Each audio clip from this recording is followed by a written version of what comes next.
America इराणमध्ये सुरू असलेल्या युद्धाचा फटका भाजीपाला व्यवसायाला बसू लागलाय। युद्धामुळे व्यावसायिक गॅस मिळेनासा झाल्यानं नवी मुंबई पनवेलमध्ये सिलेंडरचा वापर करण्यात येणारी 800 ते 1000 हॉटेल पुढील 2 ते 3 दिवसात बंद पडण्याची शक्यता आहे। गॅस अभावी स्वयंपाक कसा करायचा असा प्रश्न हॉटेल मालकांसमोर निर्माण झालाय।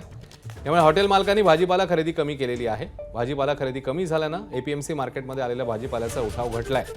यामुळे भाजीपाल्याचे दर कोसळले आहेत।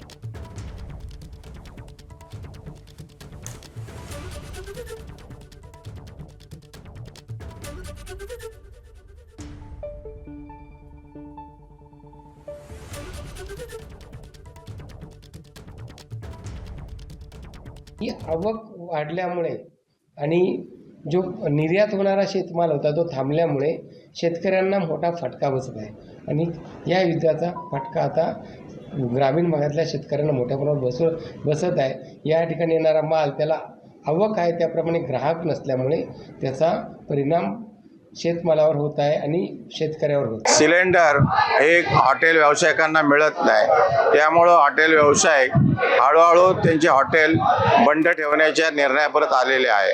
हॉटेल बंद होत असल्यामुळं इथे खरेदीला भाजीपाला घ्यायला ग्राहक नाही आहे। ज्यावेळेला डिझेल पेट्रोलची अधिक टंचाई भासेल, ज्यावेळेला ट्रान्सपोर्ट जे आहेत भाजीपाला वाहतुकीचे त्यांना डिझेल पेट्रोल मिळणार नाही, तेव्हा भाजीपाला मुंबई शहरामध्ये येणं कमी होईल। त्यावेळेला साहजिकच भाजीपाल्याचे दर वाढलेले असतील।